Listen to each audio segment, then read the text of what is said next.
Bacarita dimanapun kamu berada, kembali lagi di podcast Embaran Bacarita. So di video kali ini ya kembali lagi bersama saya Bunga Kutangges di sini, dan pastinya Bunga udah kedatangan satu narasumber terbaik kita di podcast Embaran Bacarita hari ini. Kira-kira siapa? Langsung aja kita sapa. Halo Karima, assalamualaikum. Halo, waalaikumsalam.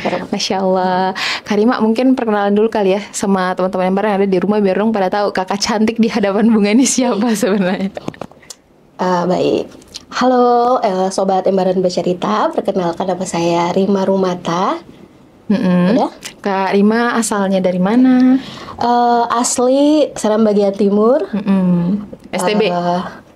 SBT, oke. SBT Seram Bagian Timur.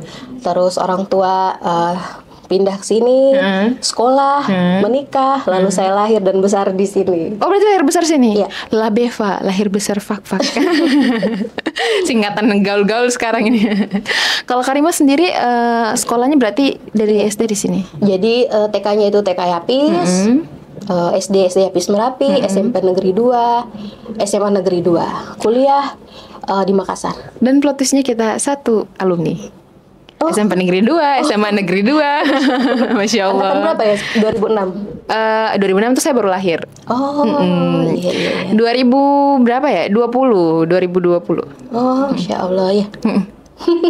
Kelihatan aja yang dewasa, ternyata masih bocil. Kalau status sudah menikah ya pastinya? Alhamdulillah sudah menikah. Jadi kemarin itu waktu Bunda Sari hubungi Karima mau isi podcast. Terus saya bilang, hah? Isi tentang apa? Terus Bunda Sari bilang, isi tentang Steven. Oh, kalau Steven, iya, karena kalau orang bertanya tentang saya berkembang lewat prestasi, kayaknya tidak ada prestasi yang harus diceritakan, tapi saya berkembang lewat pernikahan. Jadi dari Steven itu akhirnya jadi semangat, bisa percaya diri untuk mengisi podcast hari ini gitu. Oke, Masya Allah. Tapi tidak bisa dibilang tidak ada prestasi kakak, karena setiap orang yang kita undang ke Embaran Bacarita itu punya prestasi tersendiri atau kelebihan tersendiri. Jadi Karima memang punya kelebihan ataupun prestasi tersendiri ya teman Embaran. Dan selanjutnya mungkin kakak bisa jelasin sedikit tentang pengertian Steven. Oh, langsung ya? Iya, Steven. Karena kan kebanyakan ini kayaknya belum pada tahu, apalagi anak muda ini belum pada menikah, pasti masih ngeblank kalau bahas soal Steven. Steven itu apa gitu. Termasuk saya, Steven itu apa? Pas di searching di Google, oh oke. Iya, jadi Steven itu adalah sebuah konsep pengembangan diri ya, sebuah konsep pengembangan diri yang dengan memindai 10 sidik jari kita. Memindai pakai alat tes. Jadi dari situ kita bisa melihat kerja otak dominan kita. Gitu. Oke. Jadi perjalanan belajar Steven ini sendiri itu juga karena merasa bahwa kan kalau kita tuh dalam hidup itu kan pasti ada namanya quarter life crisis kan. Usia 20 kita bingung, saya ini sebenarnya siapa? Arahnya kemana ini? Bingung kan. Terus usia 30, jadi semacam ada keresahan yang harus kita jawab gitu. Dan saya bertanya-tanya, sebenarnya saya hidup ini di dunia untuk apa ya gitu. Akhirnya bertemulah dengan Steven ini yang kalau pakai konsepnya Steven ini multi angle, bisa digunakan di misalnya orang berbisnis. Jadi ada namanya Steven bisnis, Steven politik. Nah, karena tadi saya bilang saya berkembang lewat pernikahan, maka saya fokus ke Steven parenting dan Steven couple. Jadi di situ bagaimana cara mengasuh dan bagaimana interaksi suami istri atau rumah tangga gitu. Oke. Jadi kalau konsep untuk Steven sendiri ini berbasis ilmiah atau spiritual? Dia neuroscience ya. Jadi jadi kalau kita lihat sekarang diri kita sekarang ini fenotip. Jadi konsep Steven itu menggunakan konsep ada biologinya, ada teori neuroscience-nya dan psikologi, sedikit ilmu psikologi. Oke. Jadi memang mengarah ke arah sana aja gitu, seputaran sana. Iya. Mohon maaf, kakak sendiri anaknya berapa? 2, 1? Satu. Oh, baru satu. Ya Allah, 2. Lupa karena anak 2. Jadi anak pertama jadi pengasuhannya pakai konsep Steven Jadi lebih supaya tidak jadi mama singa gitu. Nah, iya benar betul. Ya. Betul. Biar bisa lebih bersahabat juga sama anak ya pastinya. Iya. Oke. Kalau yang membedakan Steven sama tes kepribadian yang lain tuh apa? Iya, seperti yang tadi saya bilang bahwa kita hari ini kan fenotip ya, seperti pelajaran biologi. Fenotip itu adalah kita sudah terbentuk 80% lingkungan plus 20% genetik. Nah, 80% lingkungan ini karena kita sekolah di mana, lahir di mana, terus kita bergaul sama siapa, kita baca buku apa, itu membentuk siapa diri kita. Nah, 80 lingkungan ini bisa berubah-ubah kan? Bisa berubah-ubah sesuai dengan apa yang kita baca dan dengan siapa kita berteman gitu. Iya, betul. Nah, 20% ini adalah genetik yang kita bawa sejak lahir. Ya, 20%. Dan dia tidak berubah. Nah, dengan itulah kemudian konsep Steven adalah apa bedanya dengan konsep kepribadian lain? Karena Steven ini konsep ini dia meneliti genetik ini yang 20% secara biometrik. Jadi menggunakan 10 sidik jari ini supaya kalau kita pakai assessment perilaku itu kan sesuai dengan mood kita hari ini ya.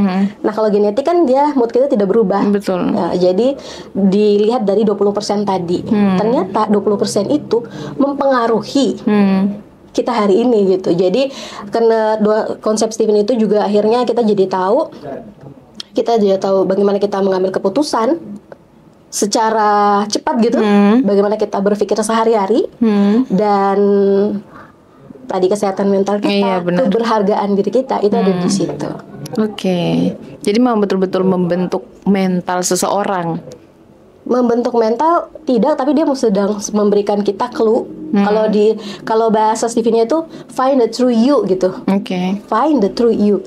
Jadi ternyata manusia itu punya 5 belahan otak. Jadi pakai konsep Steven ini ya, karena punya 5 belahan otak. Dan kalau misalnya biasa kita tahu kan otak itu otak kanan, otak kiri. Iya, yang kalau kita tahu. Kalau di Steven, otak kanan dan otak kiri ini dibagi lagi.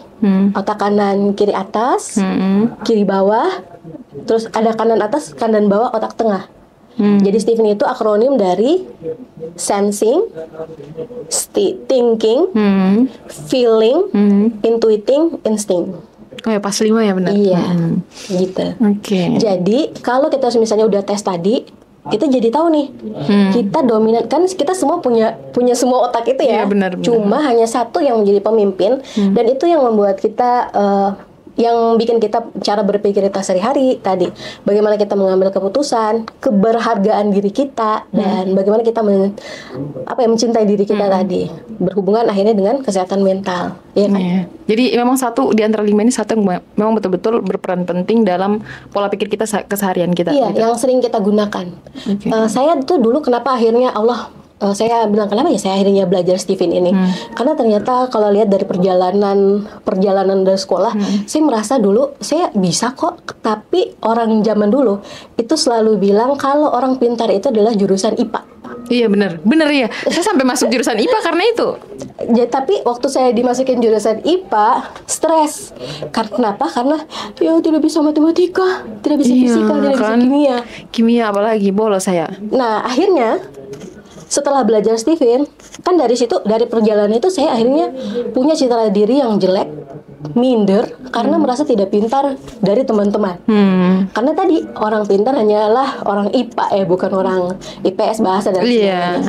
Tapi setelah belajar Steven, saya akhirnya merasa berharga tadi, lebih mencintai diri, karena kecerdasan itu ternyata kalau di Steven ada 5 macam gitu. Ternyata saya orang feeling tadi, sudah dites tadi, saya orang feeling, kecenderungan saya bukan logika seperti orang IPA, orang eksakta, tetapi kecerdasannya lebih kecerdasan emosi gitu. Jadi pantasan saya lebih suka terlalu lebay untuk menelaah kenapa saya harus di IPA gitu, harus menangis berhari-hari. Ternyata memang orang feeling itu ya dominasinya perasaan. Jadi cara berpikirnya perasaan, sehingga ketika dia memutuskan saya tidak berharga hanya karena orang-orang bilang orang pintar itu hanya orang yang IPA. Iya. Betul, betul, betul. Akhirnya betul. oh tidak, pintar itu banyak macamnya. Jadi orang feeling itu pintarnya, kecerdasannya adalah kecerdasan emosi. Orang thinking tadi itu kecerdasannya logika. Ada namanya orang tadi limbik kiri itu namanya sensing, itu kecerdasannya panca indera. Jadi ada orang yang kecerdasannya harus semua kan. Jadi dia suka olahraga segala macam. Karena dia memang kecerdasannya di situ. Ada orang yang kecerdasannya tadi otak atas kanan itu intuiting, dia kecerdasannya ruang. Jadi dia suka kayak kalau lihat dia duduk dia melamun, kayak orang bilang ih suka melamun, padahal dia itu sedang berpikir masa depan, dan itulah kecerdasannya gitu. Oh, berimajinasi Iya. lebih tepatnya. Oke, jadi kayaknya kita anak-anak muda Gen Z ini perlu deh belajar Stephen. Karena betul saya juga sering overthinking sendiri. Nah, gitu terus kan? kayak, terus kayak nangis, tapi bingung nangis apa. Tiba-tiba aja kayak kalau tidak ada kesibukan duduk sendiri. Ini gimana? Kenapa nangis? Nggak tahu, nangis aja. Kayaknya perlu deh belajar Stephen. Oke, kalau untuk anak muda seperti saya, kakak, atau teman-teman embaran yang ada di rumah, mungkin kita pengen nih belajar lebih dalam tentang Stephen. Kita harus kemana gitu? Belajarnya dari mana gitu? Oh iya, jadi kemarin itu saya ambil certified Stephen yaitu di Bogor, di Cidahu Bogor. Itu trainingnya itu selama 2 minggu. Jadi offline. Jadi karena tempatnya Cidahu jauh sana di Bogor, alhamdulillah ada training offline-nya sampai sekarang gitu. Oke. Sampai sekarang? Iya. Di Offline. Online. Iya, Nah, kalau kakak bilang offline, saya di mana gitu, saya mau pergi biar belajar lebih jauh ya. Oke, mungkin seiring dengan berjalannya waktu, apalagi ini kan sekarang perannya kakak sebagai seorang ibu dari 2 orang anak. Pertama kali kakak menerapkan Stephen sendiri dalam mendidik anak-anak begitu.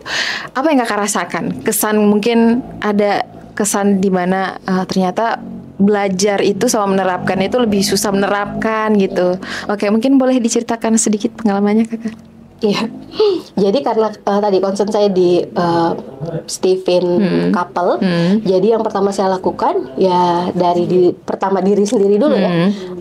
Setelah saya kalau di Stephen itu nanti ada, karena dia sebuah konsep pengembangan manusia, jadi dia ada tahapan-tahapannya. Jadi tahapan paling basic itu adalah personality. Jadi personality itu setelah saya tahu saya adalah seorang feeling itu kekurangannya adalah baper. Ya kan, baperan. Cepat tersinggung. Walaupun semua perempuan akan dominasi feeling, hanya saja ketika dia masuk ke dalam konsep Stephen ini ada presentasi yang lebih besar gitu. Jadi setelah saya tahu saya feeling itu kekurangannya adalah baper, tersinggung, suka tapi kekuatannya adalah komunikasi, empati, hubungan sosial. Kalau sudah saya tahu saya tadi baper, tadi cepat tersinggung, baper, dan ketika saya akhirnya tadi kita mulai dari pernikahan tadi, kan kalau komunikasi dengan suami, akhirnya orang feeling ini ketika suami tidak mendengarkan dia bicara, itu merasa tidak dicintai, tidak disayang, diperhatikan, akhirnya marah sendiri, padahal suami bingung, kenapa? Iya kan? Iya, benar. Padahal cara berpikir suami saya adalah dia kan orang masa depan, jadi suka berpikir yang melompat-lompat. Jadi ketika berbicara berdua seperti ini, ternyata dia tidak hadir utuh. Sedangkan orang feeling itu membutuhkan orang yang hadir utuh supaya bisa mendengarkan, benar. bisa bicara lebih dalam. Tetapi orang intuiting seperti itu gitu. Jadi bahkan sehingga tadi bahwa pernikahan sesama orang baik itu juga bisa saling menyakiti kalau tidak mengerti siapa dirinya itu, siapa diri kita gitu. Sehingga ketika saya tahu saya ini cepat baper. Jadi kalau suami tidak menanggapi, bukan dia marah, tapi memang cara berpikirnya lain. Akhirnya dengan begitu, kalau kita sudah tahu kekurangan kita, itu bukan untuk pembenaran ya, tapi bagaimana kita naik kelas tadi, menggembleng diri kita tadi. Jadi kalau misalnya kalau dalam pertemanan atau dalam mengasuh anak, orang feeling itu lebih seperti kemudian terus terlalu meledak-ledak, kalau dia tidak mengerti dirinya tadi. Sehingga ketika saya tahu seperti itu, saya mencoba menerima kekurangan tadi, kekurangan saya, dan akhirnya saya fokus di kelebihan tadi. Ternyata orang feeling itu empati. Apa namanya? Dia mudah bersimpati dengan orang. Sehingga ketika saya tahu saya seperti itu, kan kalau misalnya orang apa namanya? Dalam hubungan pernikahan, akhirnya saya tidak marah lagi ketika suami walaupun itu awal-awal marah, tapi itulah ujian pernikahan yang kemudian tidak, kita punya cara berpikir yang berbeda, sehingga dengan begitu saya bisa memahami diri saya, baru saya bisa memahami orang lain. Betul, kan gitu. iya. Kita kan tidak bisa memahami orang lain sebelum kita memahami diri kita sendiri. Benar. Setelah saya memahami diri saya bisa memahami pasangan, dan setelah itu ketika diterapkan dalam pengasuhan lebih enjoy gitu. Lebih enjoy maksudnya ketika saya memutuskan pilihan sadar sebagai ibu rumah tangga, maka saya merasa saya tidak sedang berkorban ya. Tidak sedang berkorban untuk merawat anak, tapi ternyata saya sedang menumbuhkan fitrah saya yang tadi tidak tumbuh. Seharusnya kan orang feeling itu lembut, berempati. Ternyata saya dapati saya tidak lembut dan selembut berempati. itu. Dan akhirnya tahu kenapa saya dipasangkan dengan suami intuiting, kenapa saya punya anak intuiting, supaya fitrah empati lembut saya itu bisa tumbuh. Gitu. Akhirnya gitu ya. Berarti saya tidak sedang berkorban untuk siapa-siapa, tapi saya sedang bertumbuh menjadi pribadi saya yang lebih baik lagi. Versi terbaik. Benar. Iya, gitu. Oke, jadi memang dapat membantu kita untuk lebih berpikir positif gitu tentang segala hal. Ya, akhirnya kan tadi rasa keberhargaan diri kita itu jadi muncul. Seperti tadi saya bilang, saya dulu kenapa dapat belajar konsep Stephen, karena orang-orang itu selalu bilang kalau orang pintar itu IPA. Tapi setelah saya belajar, tidak kok, saya pintar juga. Saya bisa, kalau saya kekuatan di komunikasi, kekuatan orang feeling itu komunikasi. Dan ketika saya mau mencoba belajar, maka saya skill komunikasi itu dipelajari. Jadi akhirnya saya ikut training komunikasi lah, public speaking lah, supaya kekuatan itu ditumbuhkan, kekurangan tadi tidak terlihat seperti itu. Iya, benar. Setuju sih, setuju sekali. Salah satu trik ataupun trik dan tips ya agar kekurangan kita itu tidak terlalu diperhatikan oleh orang adalah kita melebihkan kelebihan yang ada di satu sisi gitu. Yang paling penting bukan orang lain sih, kita sendiri kan. Oh iya, kan ini kan berbicara tentang diri sendiri. Benar-benar. Akhirnya kita lebih bersyukur gitu, lebih ternyata saya dilahirkan untuk menjadi seorang, misalnya kalau orang empati itu dia bisa jadi tempat curhat teman-teman.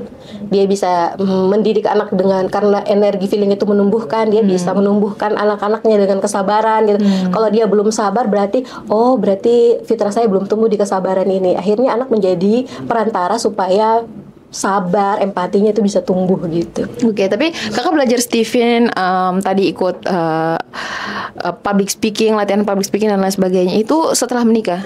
Iya, makanya tadi saya bilang saya berkembang lewat pernikahan. Oh iya, benar.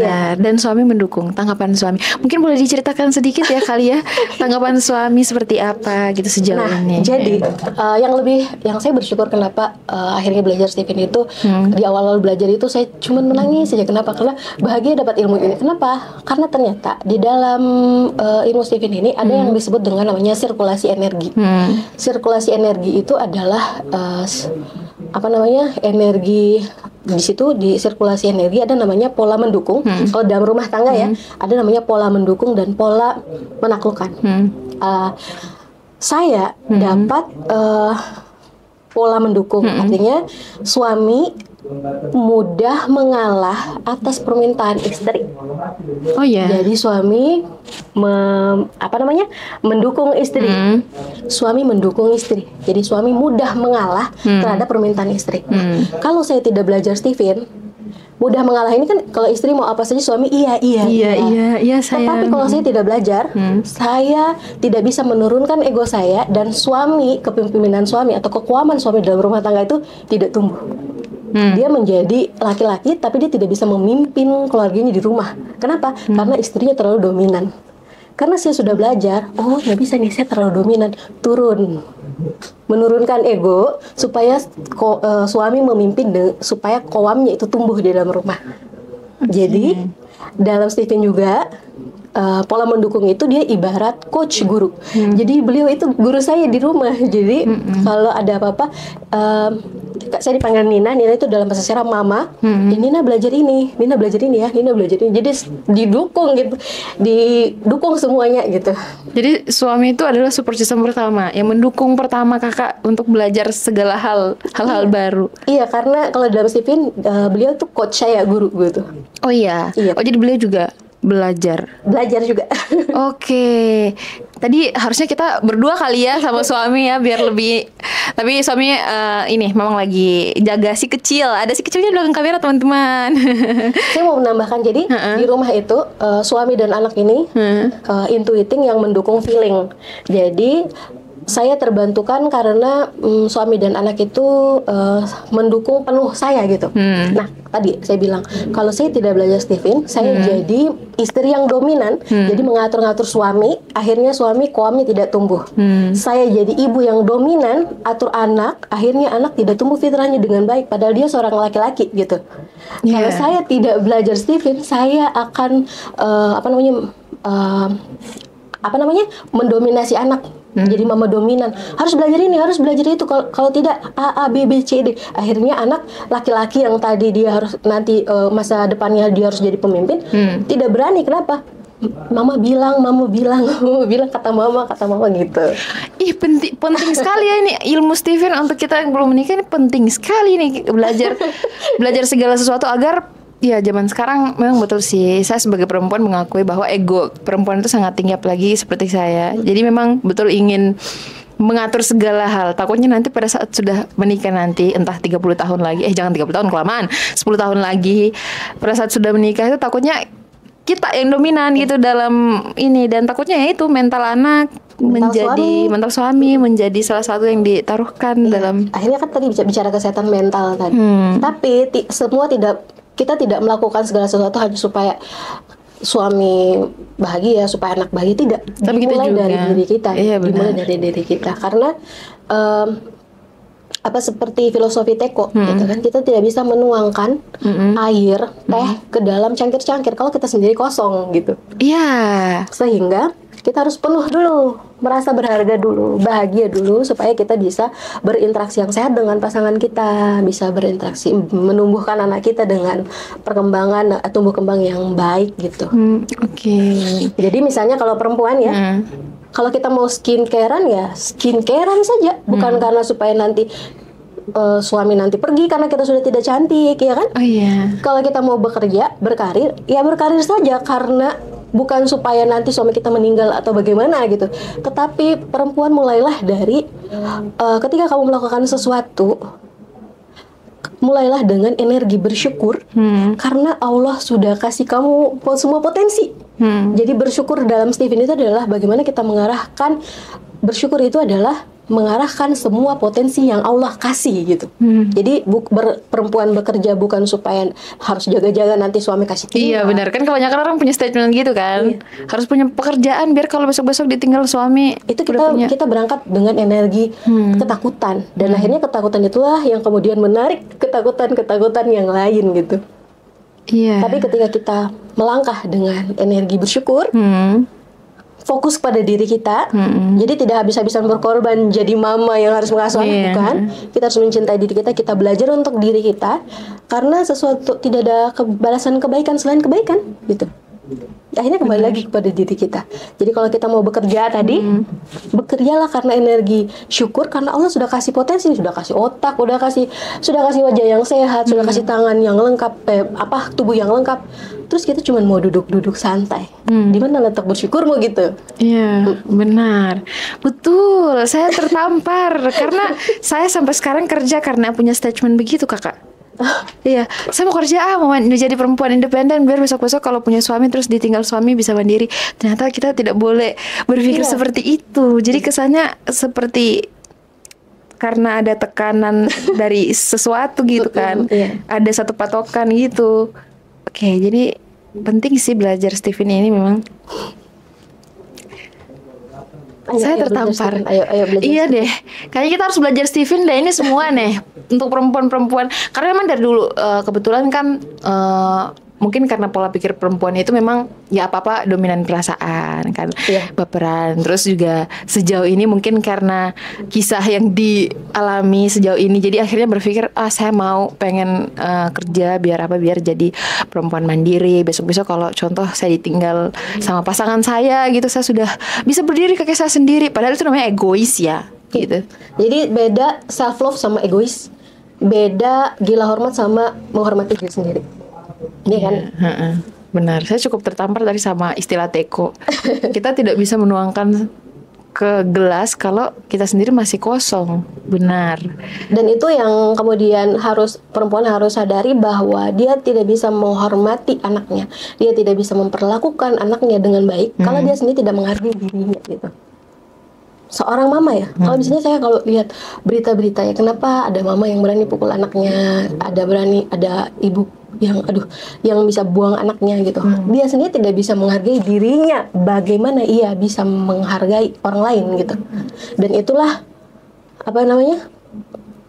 kalau kita maka perempuan itu memang harus mengenal dirinya lebih baik gitu, lebih dalam, lebih baik, merasa dirinya berharga gitu. Karena tadi dia adalah tiang negara gitu. Kalau kita lihat sekarang, kenapa Indonesia itu seperti mau roboh? Ya banyak perempuan-perempuan yang kecewa gitu. Perempuan kan tiang negara. Bagaimana dia bisa menyanggah tiang kalau dia sendiri sedang roboh gitu? Iya benar sih. Benar, sejauh ini emang. Iya.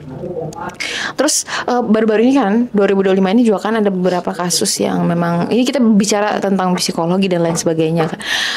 Baru-baru ini kan di Fak-Fak sendiri ada satu kasus, pasti kamu udah lihat videonya, sempat viral juga. Seorang ibu kandung yang tega menyakiti anaknya hanya karena katanya suaminya berselingkuh dan dia melampiaskan itu ke anak. Mungkin kakak sebagai seorang perempuan yang belajar tentang Stephen dan sudah mempraktekkan itu dalam rumah tangga, bahkan dalam mendidik anak-anak, bagaimana tanggapan kakak terhadap hal itu? Jadi kalau balik lagi ke Stephen sebagai sebuah ilmu tadi, jadi kita belajar Stephen itu buat apa sih? Buat terlalu terbawa emosi. Kenapa kita belajar Stephen itu? Sebenarnya adalah supaya menumbuhkan fitrah-fitrah kita tadi. Laki-laki, ketika seorang laki-laki dia tahu dia qawwam, maka dia akan menumbuhkan fitrah keqawwamannya gitu. Kalau perempuan ketika dia belajar Stephen, maka dia akan menumbuhkan fitrah-fitrah keperempuanannya, sehingga fitrah itu, begitupun dengan fitrah rumah tangga. Apa sih fitrah rumah tangga? Ketergantungan yang membahagiakan. Bagaimana seorang anak itu bisa bahagia karena ibunya hadir gitu. Ibunya hadir. Ibu ini aman ketika suaminya mendukung. Suami bisa memperlakukan istri dengan baik ketika dia bergantung kepada Allah, kan gitu. Kalau ketergantungan ini dia tidak berputar pada alur yang semestinya, ya seperti tadi kebanyakan perempuan, bahkan kasus kemarin banyak perempuan yang hanya kecewa dengan suami, mengorbankan anak-anak. Tapi memang begitu. Ketika dalam rumah tangga itu, ketika istri tidak didukung, tempat teraman dia lampiaskan ke siapa? Ke anak. Karena anak tidak berani membalas. Benar. Karena manusia paling lemah kan anak ini. Jadi istri membalas ke siapa? Ke anak. Maka fitrah rumah tangga itu tadi, ketergantungan yang membahagiakan. Kalau di dalam ketergantungan itu ada yang merasa berat, repot, tuh berarti ada fondasi yang tidak berjalan seharusnya gitu. Betul. Jadi memang kayak saling membutuhkan ya. Saling membutuhkan. Istilahnya apa ya kalau dalam IPA? Langsung ingat IPA. Simbiosis mutualisme. Iya, simbiosis mutualisme. Saling membutuhkan satu sama lain. Dan memang peran sebagai istri, peran sebagai suami itu harus kita pahami baik-baik dan benar-benar memahami sebelum kita berumah tangga gitu. Ya, karena ternyata surga di dunia itulah pernikahan yang bahagia gitu. Kalau di dunia saja kita sudah tidak merasakan surga, apalagi gitu. Ya Allah, pertemukanlah hamba dengan yang membahagiakan hamba. Dan itu selalu dimulai dari perempuan, dari hati kita gitu. Jadi kalau misalnya perempuan yang belum menikah, kita selalu bertanya, aduh nanti jodoh saya siapa, jodoh saya siapa. Tidak usah pikirkan itu, kita hanya perlu memperbaiki isi hati kita. Kalau kita punya marah, maafkan kesalahan orang tua kita, maafkan kesalahan diri kita, maafkan kakak kita, maafkan adik kita. Orang yang baik itu pasti akan datang kok. Tapi kalau kita bilang, saya benci karena saya tidak mau, saya tidak mau menikah dengan laki-laki karena seperti bapak saya. Kita akan menarik laki-laki seperti bapak kita yang kita sukai tadi. Oh iya begitu. Iya, dia seperti itu, tarik menarik tadi. Maka ketika perempuan itu menikah, maka kita jangan takut dengan siapa kita menikah. Tapi perbaikilah isi hati kita, karena kan yang menjajal gitu, perempuan baik akan dipertemukan dengan laki-laki yang baik. Ya, itu salah satu statement yang saya dengar juga dari Ibu Siti Kuman kalau tidak salah. Ya, kameramen, Ibu Siti Kuman ya kalau tidak salah. Iya, Ibu Siti Masita Kuman kemarin waktu beliau kesini juga kan podcast sama saya juga. Beliau memang betul-betul membahas banyak sekali tentang perempuan. Saya belajar banyak dan kakak juga. Kayaknya kita harus tukaran nomor WhatsApp deh biar bisa sharing-sharing. Dan memang beliau mengatakan hal yang sama karena jujur, memang mungkin karena umur saya masih sangat-sangat labil, baru 19 tahun. Jadi memang pemikirannya ke depan, oh saya harus mau punya suami yang kayak gini ya, sudah punya patokan gitu. Ternyata kata Ibu Siti, kita sebagai perempuan tidak boleh punya patokan itu. Yang perlu kita lakukan hanya memperbaiki diri kita dan isi hati kita. Nanti jodoh itu menyesuaikan bagaimana diri kita. Betul. Bener ya ternyata. Oke, jadi pertanyaan selanjutnya ini mungkin sejauh kakak menerapkan Steven dalam berumah tangga dan juga mendidik anak-anak, apa yang kakak rasakan sejauh ini? Mungkin perubahan? Lebih mencintai diri dan akhirnya tidak membandingkan diri sendiri dengan orang lain. Misalnya gini, ya kalau misalnya ya, karena saya punya bayi, bangun tengah malam itu seperti kayak apa ya? Bangun menyusui anak itu kayak pikiran itu kan di malam hari, jadi pikiran makanya jadi berumah tangga susu anak malam-malam. Akhirnya berpikir kayak, oh bagaimana teman-teman saya di sana karirnya sudah begini. Iya, sering menjadikan orang lain sebagai patokan. Akhirnya apa? Kita jadi tidak bersyukur dengan peran kita sekarang kan. Ternyata ini mau bicara apa nih? Maksudnya ternyata setelah saya terapkan, saya lebih merasa berharga sama diri. Jadi ketika saya bangun tengah malam, itu tidak lagi membandingkan diri saya dengan orang lain, tetapi saya sedang mengajarkan pelajaran pertama manusia baru. Apakah itu? Apa? Rasa berharga. Rasa berharga itu lewat apa? Lewat pelukan, lewat tatapan, lewat dekapan kepada anak di tengah malam, tidak ada sorotan lampu. Dan hanya kita berdua anak, dan kita hanya berdua dengan anak. Anak akan merasa, oh saya layak ditunggui, saya layak ternyata saya dicintai, ternyata saya diinginkan. Benar. Dan itulah akar keberhargaan diri seorang manusia. Dan kalau kita tarik ke kasus-kasus sekarang, kenapa banyak KDRT, kenapa banyak bullying, kenapa banyak aborsi, kenapa banyak orang bundir? Karena akar keberhargaan diri itu tidak ada. Betul. Dia tidak bisa menghargai dirinya, padahal Allah sangat menghargai dirinya gitu. Dan akar keberhargaan diri itu bermula dari mana? Dari diri kita sendiri. Dari seorang ibu yang mendekap anaknya dengan penuh kasih sayang, memeluknya, menerimanya apa adanya gitu. Betul. Jadi kita sebagai perempuan harus banyak belajar tentang itu ya. Iya. Karena kita setelah menikah, kita harus menyesuaikan diri bagaimana kita menjadi seorang anak perempuan, menantu perempuan, istri, ibu. Banyak sekali ya peran perempuannya ternyata.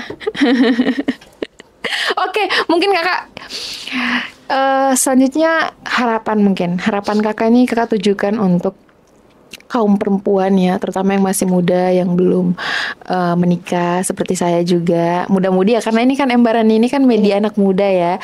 Dan mungkin harapan selanjutnya lagi kakak tujukan untuk kedua anak, karena kakak kan punya anak ya, harapan mungkin ke depan saya sebagai orang ibu punya harapan besar karena ini sosis sekali ya ini. Boleh kak, 2 harapan itu? Saya mau bilang bahwa perempuan itu memang harus belajar ya, karena urusan dapur kasur Apalagi satu ya? Iya, 3R ya. 3R. Dapur, kasur, sumur. Sumur. Rumah nggak usah apa ya? Apa ya itu ya? 3R apa? Iya 3R. Dapur, kasur, apa sih? Lupa. Satunya lupa. Satunya lupa. Pokoknya 3R ya. Itu selalu bermulai dari ilmu ya. Jadi perempuan itu memang harus belajar karena dia adalah sekolah pertama anak-anaknya. Dan karena sekolah pertama, maka yang harus dia pelajari adalah emosinya gitu. Karena kalau pakai teori, ada teori level kesadaran, perempuan sekalipun dia itu cerdas, tetapi ketika dia dalam hatinya itu penuh dengan kesedihan, dia cerdas nih secara akademik, cerdas secara prestasi luar, tetapi ketika di dalam hatinya level kesadarannya itu berada di, misalnya dia punya marah yang sangat besar kepada orang, dendam, punya kesedihan yang berlarut-larut, maka dia bisa mengambil keputusan-keputusan yang tidak bijaksana dalam hidupnya, sekalipun secara logika itu cerdas. Kak, ini kakak nyindir saya. Saya merasa soalnya. Ibu nangis. Tidak boleh. Gitu. Jadi perempuan itu sangat berkaitan dengan level kesadarannya. Jadi, semakin dia mencintai dirinya, maka dia semakin sadar. Ketika dia sadar, maka dia akan mudah melihat dunia dan isinya tuh penuh kebahagiaan gitu. Oh my god. Iya sih, benar, betul. Sorry. Gak apa-apa, nanti editor tolong diedit. Gak apa-apa sih. Memang benar sih, kayaknya kita perlu belajar, Steven. Mungkin selanjutnya harapan untuk anak kakak. Jadi ternyata belajar tentang parenting itu bukan supaya anak kita nanti jadi apa atau jadi apa gitu. Bukan, karena kalau misalnya kita belajar parenting supaya iya mamanya kan jago parenting, anaknya harus begini. Saya menjalankan peran saya cukup menjalankan peran saya sebagai orang tua karena anak itu sudah Allah atur jalannya gitu. Betul. Jadi saya tetap menjadi versi terbaik. Saya tidak sedang berkorban habis-habisan untuk anak saya, tapi saya sedang menumbuhkan fitrah saya yang belum tumbuh. Dan dengan begitu kan mengasuh anak itu kan sampai umur 15 tahun gitu ya.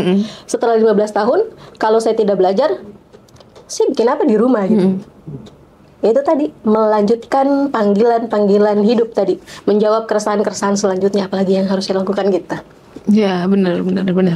Dan memang betul sih, kayaknya kita sebagai seorang perempuan, kita walaupun punya akademik yang lumayan ya, walaupun kita punya segala sesuatu yang bisa kita andalkan, tapi kalau di dalam hati atau diri kita itu punya rasa dendam terhadap orang lain, punya rasa sedih yang berlarut-larut, kita tuh bisa mengambil satu keputusan yang memang tidak bijaksana. Itu betul sekali nih teman-teman. Ya, dan semoga itu dalam psikologi namanya amigdala hijack. Oh iya. Otak eksekutif kita tuh dibajak, jadi tidak bisa berpikir. Begitu. Mungkin kita sebelum tutup kita bahas sedikit tentang itu kali ya. Boleh. Mungkin kakak bisa jelasin sedikit kalau seandainya kita berada di posisi seperti itu, apa yang harus kita lakukan? Amigdala hijack tadi. Iya. Jadi saya setiap hari berterima kasihlah kepada diri sendiri gitu. Menerima segala jalan atau segala takdir yang sudah Allah bentangkan dalam hidup kita. Terima, bagus buruknya, jelek atau apa, terima semuanya. Karena semakin banyak trauma atau luka-luka di dalam hati kita, itu sangat sulit kita hidup dengan berkesadaran tadi. Tapi kalau misalnya gini, kita sudah tahu dalam Sivin itu kan ada 4 tahap ya. 4 tahap itu yang pertama tadi paling dasar adalah personality. Kalau saya sudah tahu saya adalah feeling yang baper, maka saya harus terima. Oh ya, saya memang baper, tapi naik ke mentality di step kedua. Mentality itu apa? Mentality itu adalah saya menggembleng mental saya yang kurang bagus tadi, bukan menggembleng sih, menggembleng kekuatan saya tadi dengan misalnya ketika saya misalnya belum berhadapan dengan kamera gitu ya, orang akhirnya terlalu bagaimana kamu, akhirnya nyinyiran orang itu tidak lagi menjadi kita layu, tetapi karena kita tahu saya memang kekuatan saya di komunikasi, jadi saya harus belajar. Jadi nyinyiran orang itu supaya kita bertumbuh tadi. Akhirnya kan kita tidak jadi overthinking, tapi kita jalan kayak orang Fakwa bilang, jalan terus terasa pusing gitu. Karena kita tahu arah saya udah benar. Nah, setelah di mentality kita gembleng diri kita sedemikian rupa dengan tadi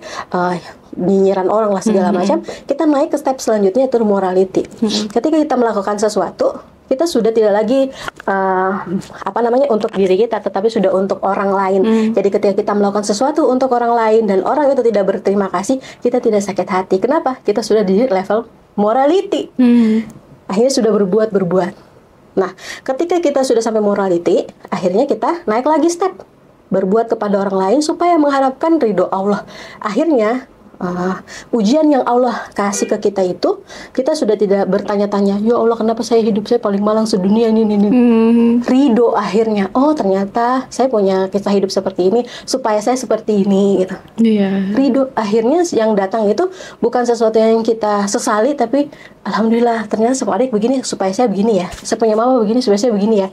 Bersyukur sekali gitu, akhirnya bersyukur pada Allah dan tidak bertanya kenapa Allah saya gitu, saya tidak lagi, tapi terima kasih ya Allah sudah kasih saya cobaan seperti ini gitu. Ternyata dari sesuatu yang pergi dari hidup kita itu bisa membawa kita sejauh ini. Betul. Harus intinya bersyukur ya. Tapi ada stepnya tadi. Kita mudah bersyukur kalau kita mengenali diri kita. Benar. Kayaknya saya betul-betul harus belajar Stephen. Tidak, saya harus belajar Stephen ini.